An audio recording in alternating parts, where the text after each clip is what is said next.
Hi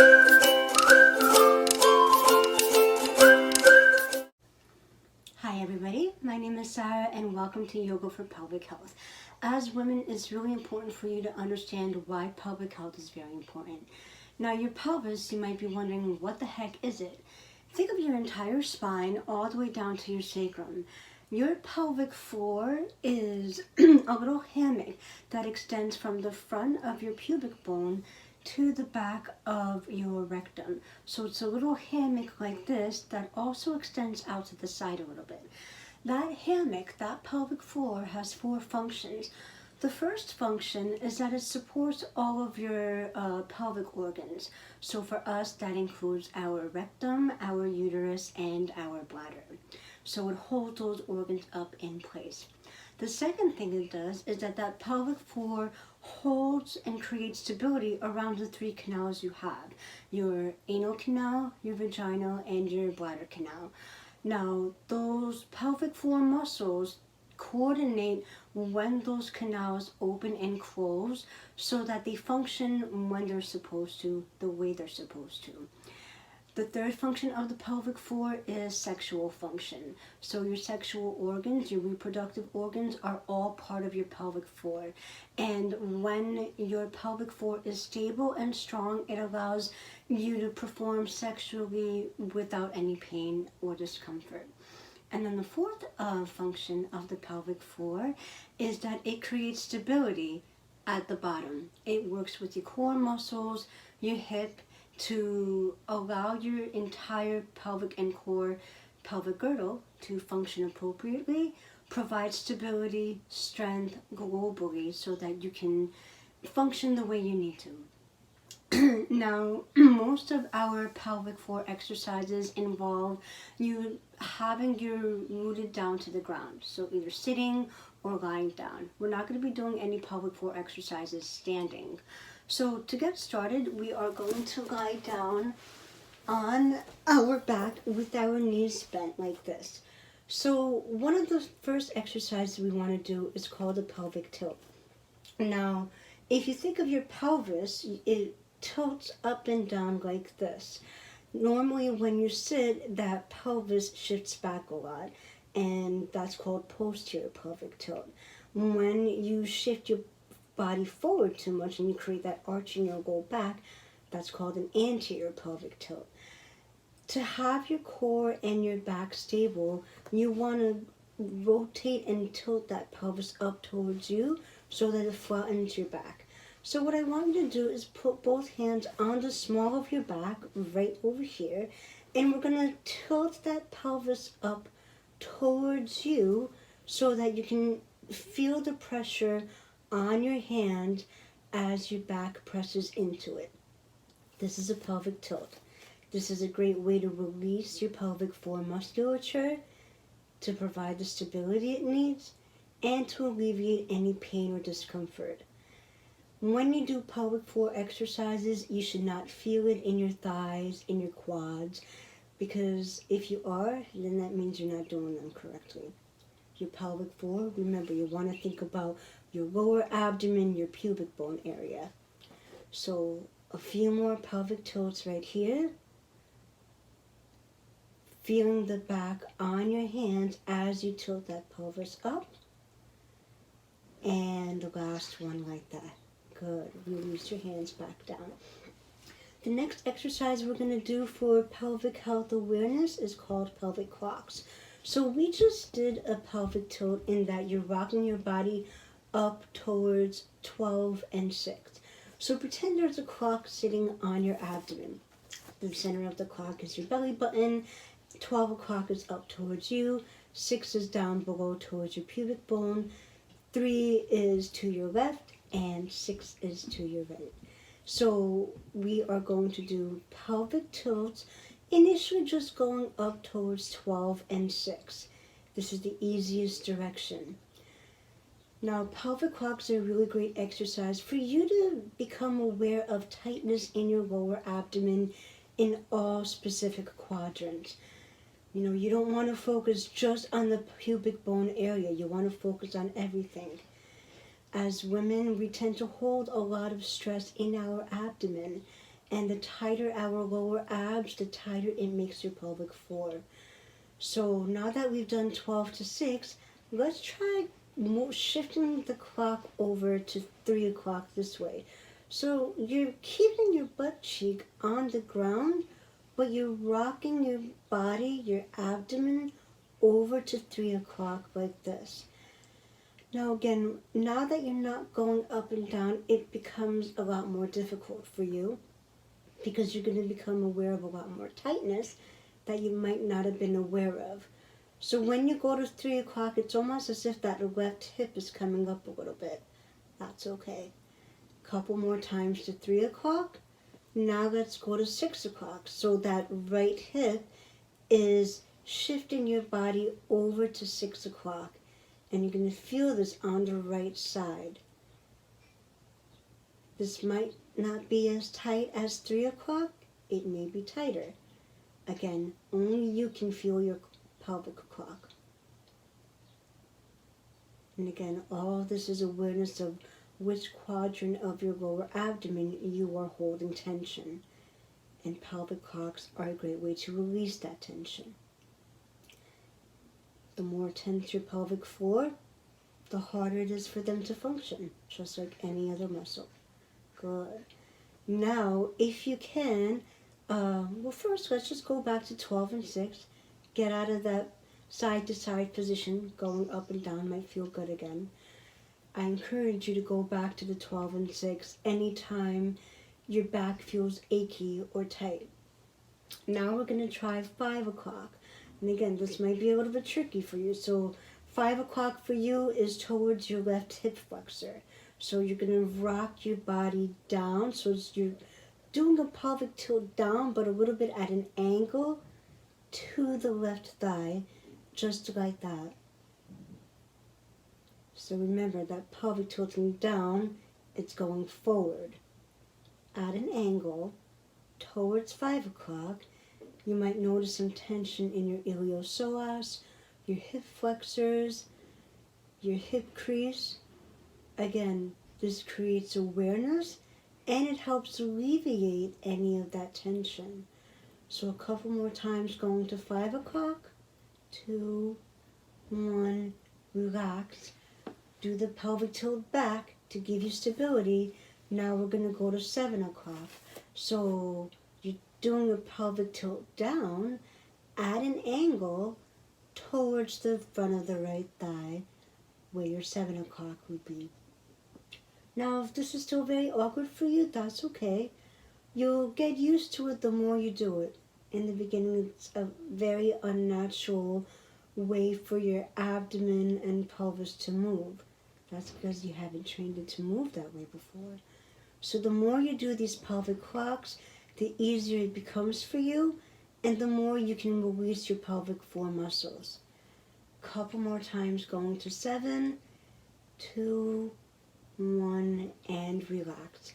And when you get really good, you'll be able to go up one number at a time to 12 o'clock, 1 o'clock, 2 o'clock, 3, 4, 5, 6, 7, 8, 9, 10, 11, and back to 12.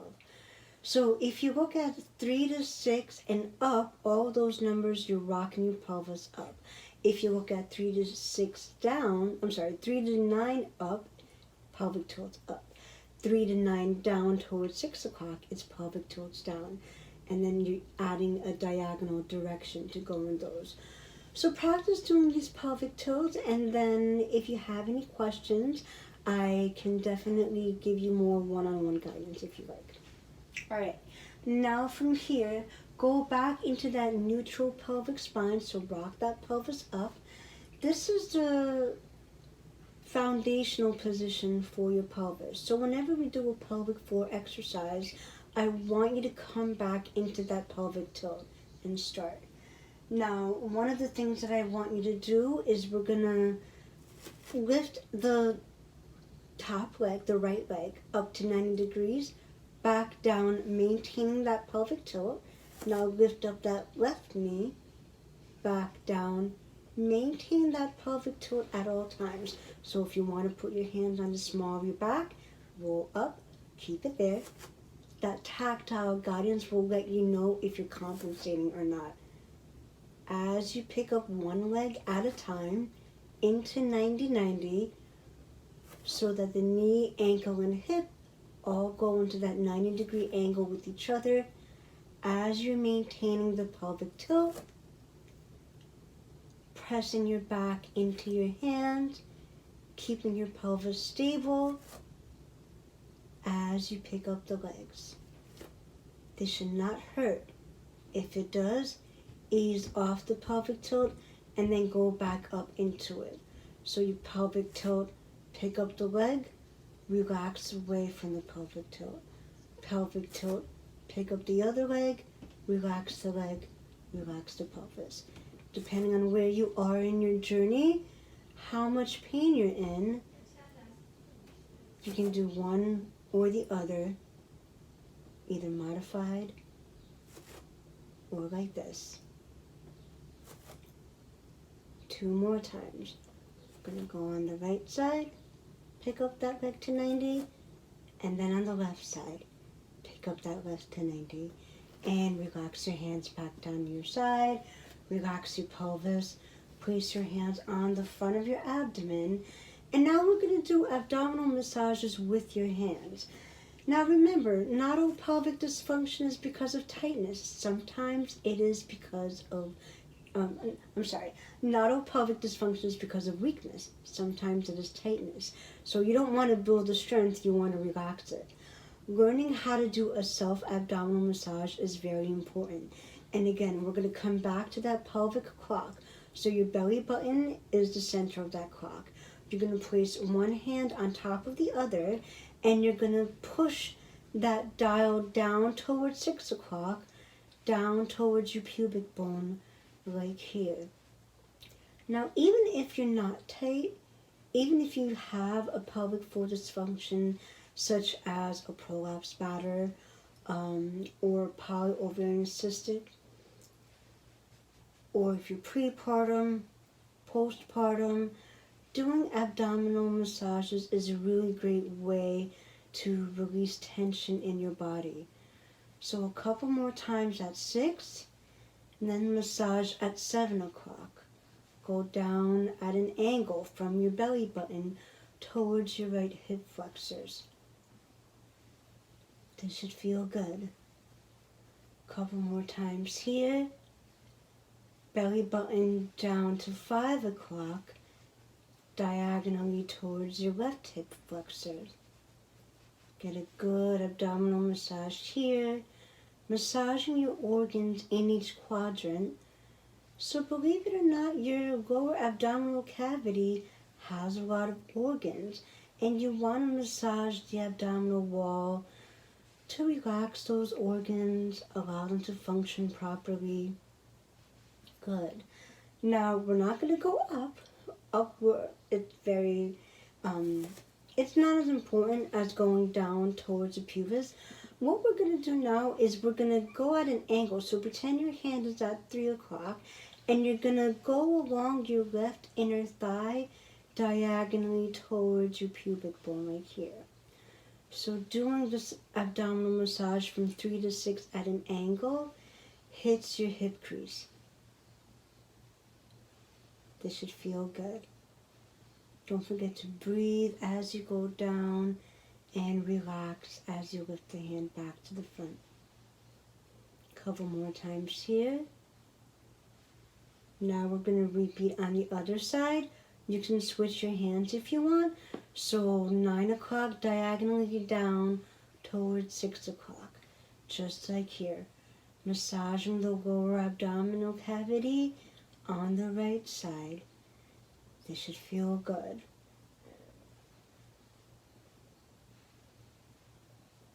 And I encourage you to do this even when you're sitting at your desk. Obviously, your body might hold a little bit more tension sitting upright compared to lying down. But if you're at work, you're having a long day, and you're very tense, doing these abdominal pelvic clock massages is a great way to relax your body, which can help relax your body, mind as well. So a couple more times here, from 9 to 6, and relax. Good. Now that we massaged the pelvis and we did the pelvic clock massage, we're going to stretch those inner thighs right here. So come up into that pelvic tilt. We're going to do a happy baby stretch. So bend both knees. If it's comfortable for you, you're going to grab the inside of the thigh. If that's challenging, just place your hands on the outside of the thigh and open up your knees as far as comfortable. Now your pubic bone, your front right here, carries a tremendous amount of stress. Sitting aggravates that stress even more. So as great as it is to do a pelvic massage while you're at work to alleviate any tension, when you come home, do these stretches. Open up the hips, open up the pelvic floor, release that tension in the inner groin, the upper thigh, as you're rooting through your low back into the ground. To do pelvic floor exercises, you have to root your body down to the ground, either lying down or sitting. You should not, ideally, I wouldn't want you to do anything in standing, at least to relax the pelvic floor. To strengthen, maybe, but not to relax. Pelvic releases you need to do in a position of comfort like here. So keeping your hands on the outside of the thigh allows you to stay in this position a little bit longer than if you were holding on to your ankles. Really feel the heat building up in your pubic bone, in the inner thigh. If this is uncomfortable for you, bring your knees a little bit closer to each other. If this is easy for you, you can grab your ankles. You'll be able to go a little bit wider. But again, it's all about where you are in your journey in pelvic health. Take a nice deep breath in here. Breathing into the pelvis and relax back down. Good. Roll onto your left side. We are going to stretch your hip flexor muscle on the right. Now remember, even though you don't want to do pelvic floor strengthening exercises for the thigh, your hip muscle, specifically your iliopsoas, crosses your pelvic girdle. So it starts from your L1, your upper lumbar spine, and attaches out of the pelvic floor into the inner thigh here. Your hip flexor is what helps bend the knee. So when you're sitting down all day, you're creating that tension in the pelvic floor because the iliopsoas has not been released. So to make this comfortable for you, lying down on your left side, we're going to grab that right ankle and gently bend that right leg back away from you. If it's hard for you to grab your ankle, you can wrap a towel or a yoga strap around your ankle and hold it there. And you'll get a good stretch through your iliopsoas, through your hip flexors on the right side. As you're rooting through your left hip, pressing it firmly into the ground. Make sure you're not arching your back. You're keeping your back in one straight line as you feel this in the front of the right thigh and your hip flexors. Take a nice deep breath here. Exhale, come on up into sitting. We're going to repeat that on the other side. So you're going to lie down on your right side. Bend the bottom knee. Actually, you can keep it straight if you want. And you're going to keep your body nice and flat. Spine is in one straight line. Grab your left ankle and shift your hip back. Don't rock your body forward. Don't arch your low back. Use a towel or a strap around your left ankle if you need to as you pull that leg back. So a healthy pelvic floor requires a flexible and mobile low back as well as a stable one. So usually when you have pelvic floor dysfunction, you also have low back dysfunction as well and tight hips. They go hand in hand with one another. That's why you want to work on the whole region, not just one muscle, not just one area. Take a nice deep breath, inhale here as you're stretching through the left iliopsoas, and relax that leg back down. Good. Come on up into sitting. If you have a yoga block, I want you to grab one or two, whichever one is more comfortable for you, and I want you to sit on it.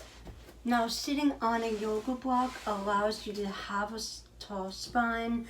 You're rooting through your tailbone, and it allows you to alleviate any tension in your low back so you can focus on the pelvic floor. We are going to cross our legs in front like this. Now, obviously, your knees are not touching the ground. I don't want them too high up. If you feel that your knees are going above your hip, extend them a little bit. So in this position, I want you to place your hands behind your back, rooting through your tailbone as you press into the block.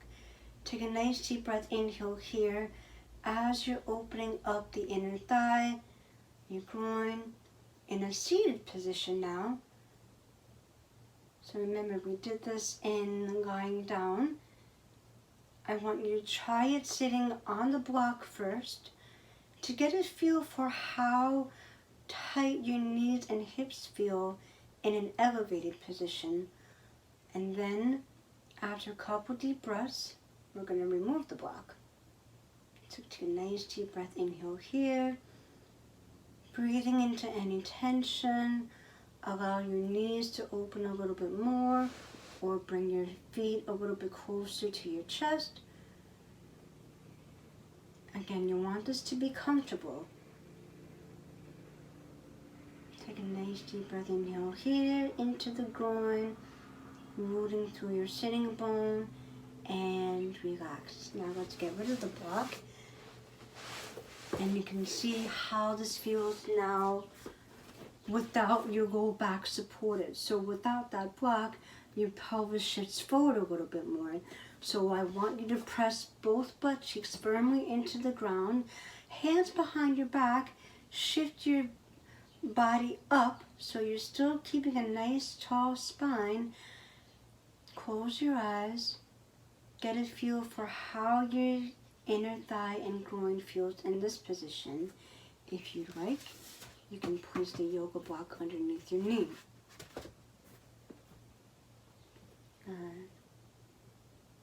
As you inhale, you're breathing into the tension in your inner thigh and groin. And as you exhale, those knees open up just a little bit more. And I want your hands behind you to keep your spine nice and tall. I don't want them on your forehead. I don't want you rounding your back, because that rounding position creates more tension in the pelvic floor. So hands behind you opens up and releases the pelvic floor. Good, just like that. Take a nice deep breath. Inhale here. Exhale, open your eyes. Good.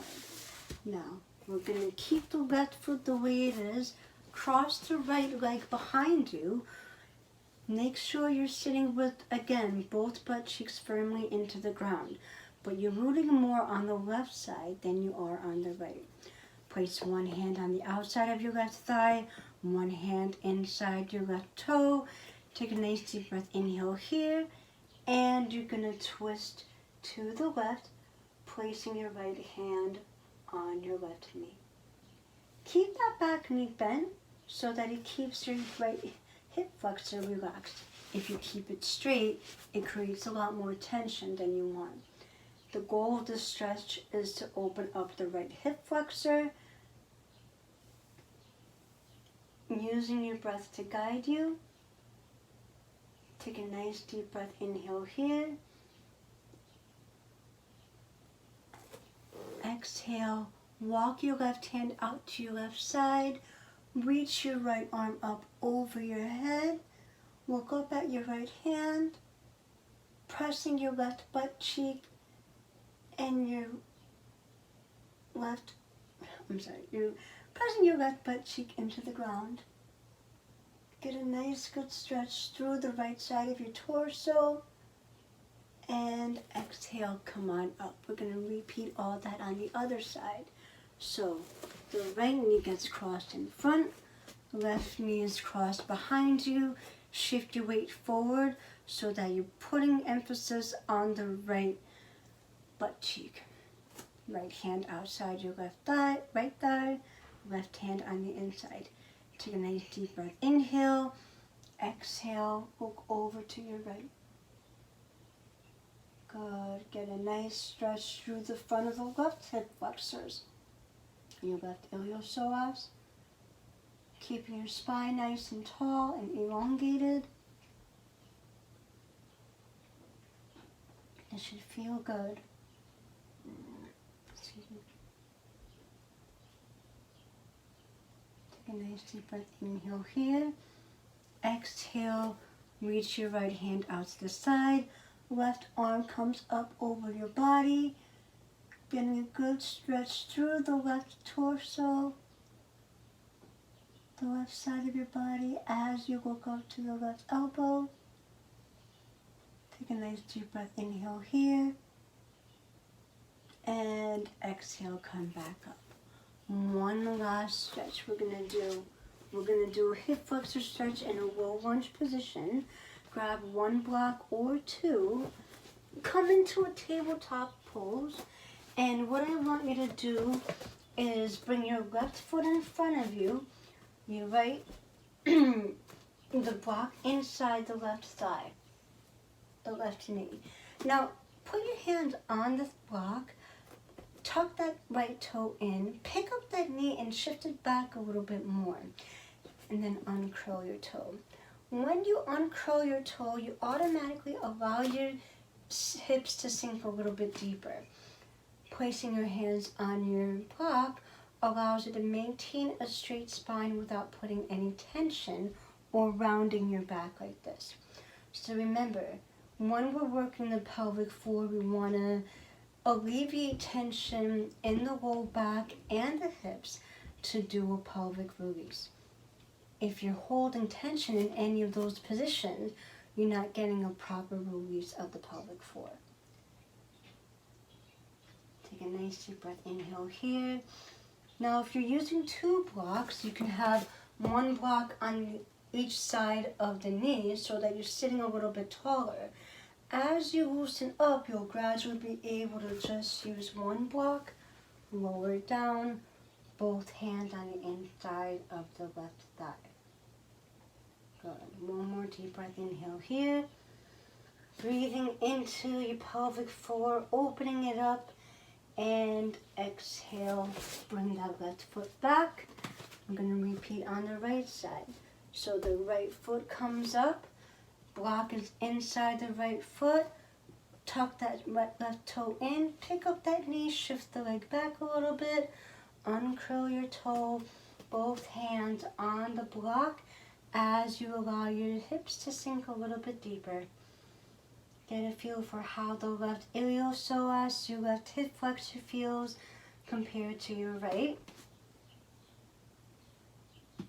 And remember, your iliopsoas starts up in your lower spine. So doing a proper iliopsoas release, go back to those pelvic clocks, the massages, before you do the stretch. Release it at its origin, because stretching it is more for the middle and end of it, not as much for the top of the muscle. Alright, I think we've been in this position long enough. Take a nice deep breath. Inhale here. Exhale, relax the foot.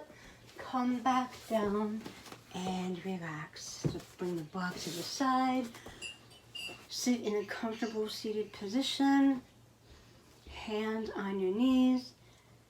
Close your eyes.